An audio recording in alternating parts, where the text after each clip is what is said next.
This is the sixth Dharma talk in the first gate of Kammasaka Zen.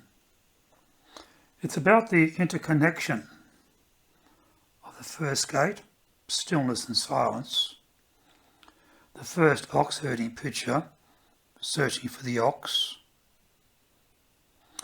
and the Buddha's first noble truth of suffering.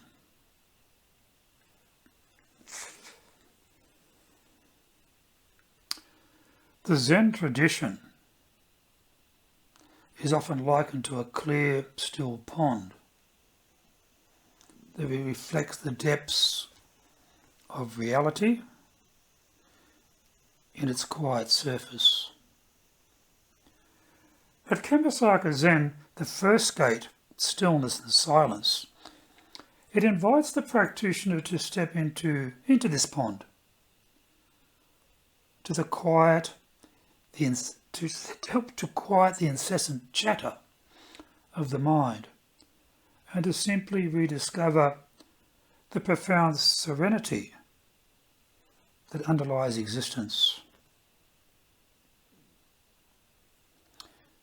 Now, this journey resonates deeply with the first of the 10 ox-herding pictures, searching for the ox, where the seeker begins the spiritual journey,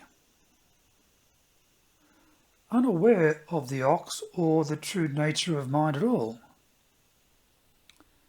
And layered upon this wisdom is the Buddha's first noble truth of dukkha, suffering, which serves as the bedrock of Buddhist practice.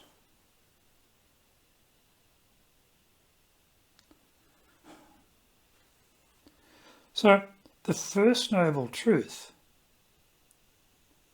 it's a foundation for the path. And the first noble truth declares that dukkha is inherent in existence. And this suffering, broadly defined, it also encompasses physical pain and emotional dissatisfaction and the existential unease of impermanence. It is not merely the pain of loss or hardship, but the subtle restlessness that can simply arise even in the midst of pleasure. And we understand that all experiences are simply fleeting. And recognizing this truth is a pivotal moment in our Buddhist practice. It transforms life's struggles from meaningless afflictions into a profound call to awakening. Now, the Buddha taught this truth not to induce despair, but to simply illuminate reality as it truly is. Suffering is not a condemnation. It is a guidepost. Just as a wound signals the need for healing, suffering urges us to seek its root causes and a path beyond it. So the first noble truth thus becomes an invitation to embark on a transformative journey, which finds echoes in Zen's searching for the ox and the practice of stillness and silence.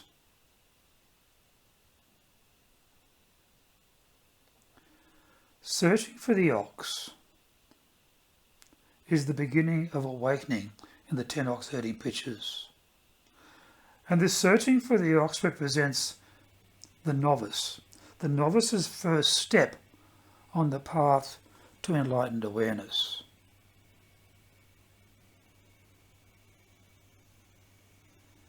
The ox symbolises the true nature of the self, an undivided, illuminous awareness that lies obscured by ignorance and attachment. And the search arises from a deep dissatisfaction, much like the suffering described in the First Noble Truth.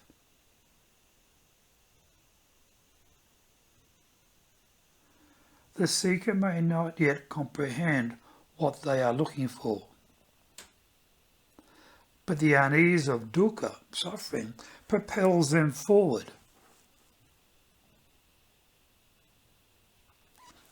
This phase is fraught with uncertainty and yearning. The seeker looks outwards, hoping to find fulfillment in external pursuits, success, relationships, or possessions,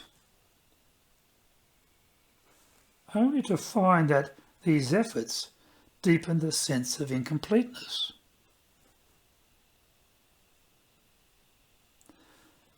So it's the search for the ox that mirrors the human condition described in the First Noble Truth.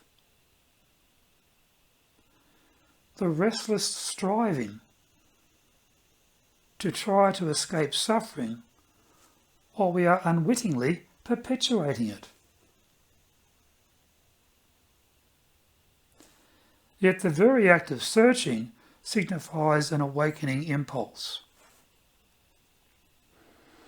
It is the recognition, however dim, that something lies beyond the cycle of suffering.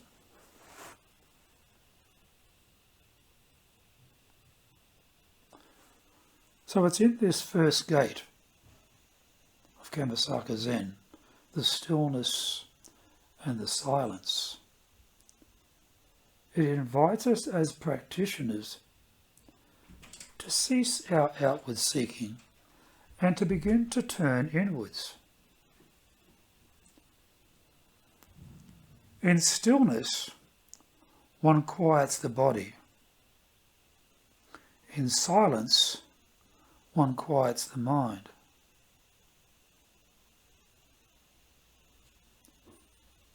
This practice aligns seamlessly with the seeker's realization in searching for the ox, that the answers do not lie within the external world, but simply they lie within. Stillness and silence are not mere absences of movement or sound.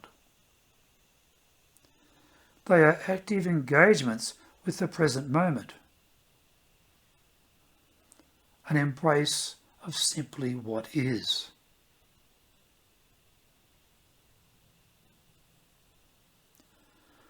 So this practice is a counterpoint to the restlessness of suffering.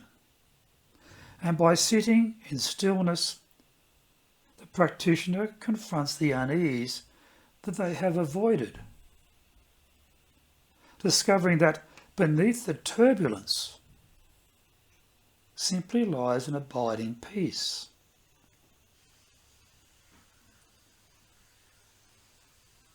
Moreover, stillness and silence creates the conditions for insight. And in the absence of distraction, the practitioner begins to perceive the subtle patterns of thought and feeling, the ones that perpetuate the suffering. Because the mind is like a muddy pond. Left undisturbed, it begins to clear, and it can reveal the depths of awareness. And this process parallels the seeker's gradual realization in searching for the ox. The ox is not something to be acquired. The ox is already present, hidden beneath the noise of the world, and hidden beneath the noise of the self.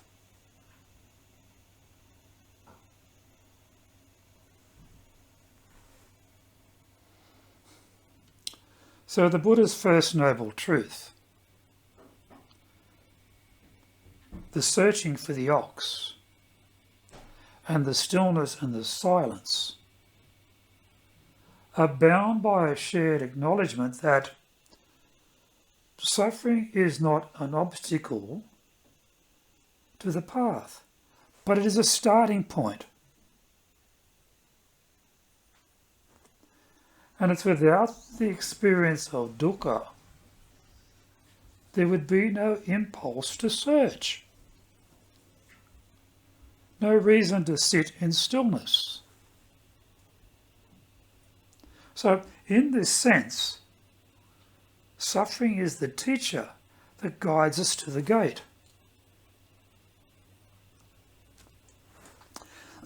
Zen often speaks of turning the light inward, a phrase that encapsulates the journey from restless search to the quiet practice of stillness. And it's the first noble truth that teaches us to stop running from suffering and instead face it with open awareness.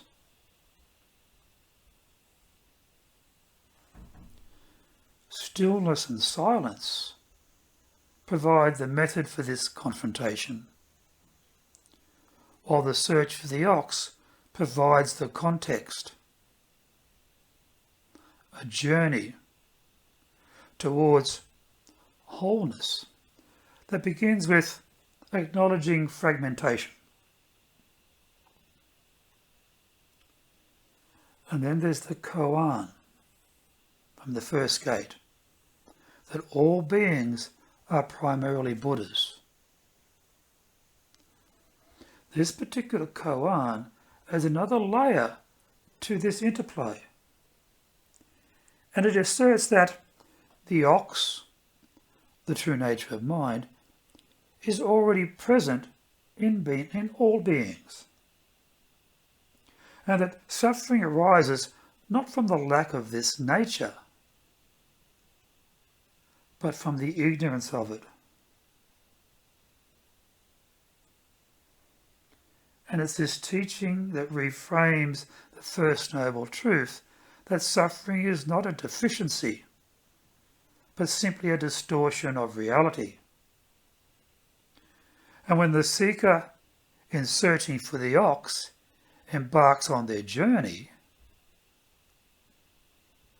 they may believe that they lack something fundamental. And then the practice of stillness and silence begins to dissolve this illusion. And by resting in the present moment, the practitioner can glimpse the truth of the koan. The ox was never lost. So the search then is not about finding, but about realising what has always been.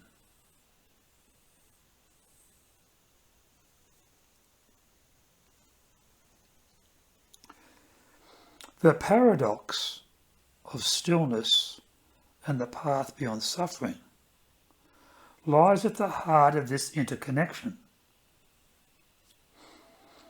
The first noble truth tells us that life is suffering, yet the koan reminds us that our Buddha nature is already perfect and complete.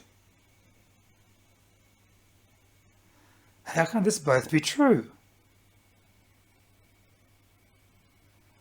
The answer lies in the transformative power of stillness and silence. These practices do not negate suffering, but simply reveal its transient nature. In the stillness of meditation, we see that suffering arises and passes away, like waves on the surface of the ocean. And beneath these waves lies the unchanging reality of our Buddha nature. So the seeker, in searching for the ox, begins with the belief that they must attain something. But by the time they find the ox, they realise there was nothing to attain, only simply a truth to uncover. Similarly, stillness and silence teaches us that the way out of suffering is not through striving, but the opposite, through letting go.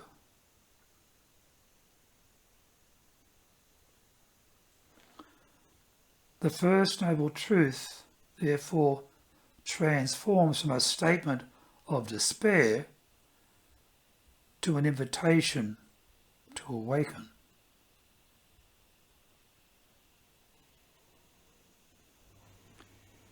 So the interconnection of these teachings can have a profound implication on our spiritual practice. And it's in recognising the First Noble Truth is the first step. But it's not enough to intellectualise suffering. One must experience it fully, with the courage to face it in stillness and in silence. And this experiential understanding is what allows the practitioner to see through the illusion that sustain these sufferings. Moreover, the koan, all beings are primarily Buddhas, serves as a beacon of hope.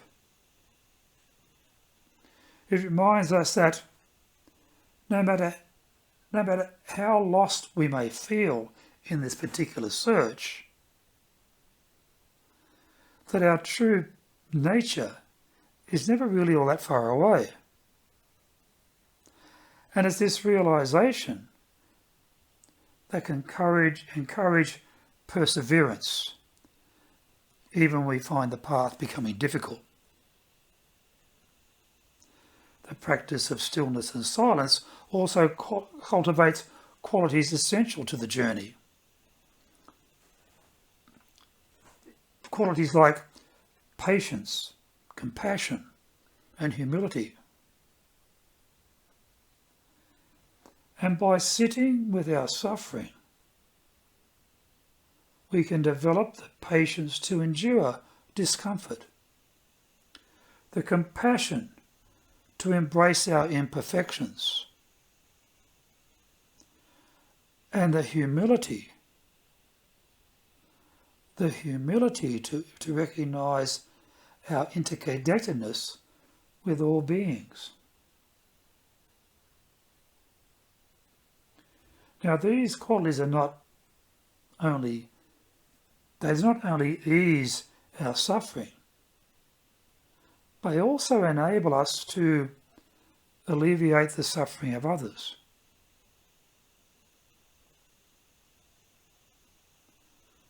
So I guess in conclusion,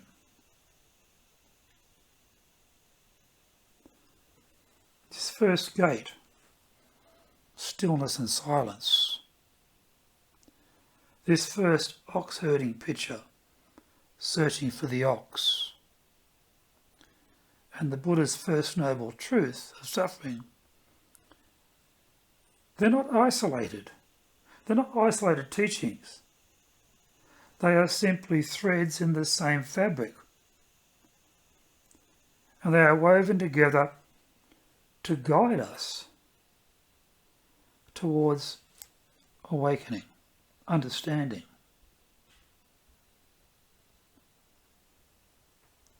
And suffering, far from being an impediment, is the catalyst for the journey. The search for the ox represents the restless striving, born from the suffering, while the stillness and the silence of the first gate provides the means to transcend it. And then the koan. The koan simply reminds us that the ox was never lost in the first place, and that Buddha nature, our Buddha nature, is our birthright. And it's in the stillness of the practice that the seeker becomes the finder. The suffering is not eradicated, but it's understood. Its roots have been seen through, and its grip has become released.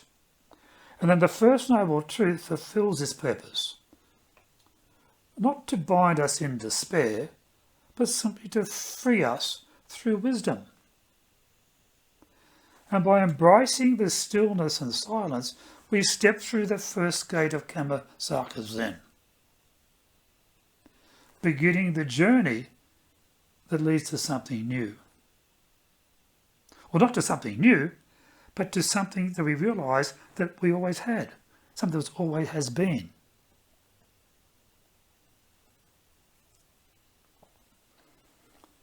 And that's the sixth Dharma talk in the first gate. Thank you for listening to me.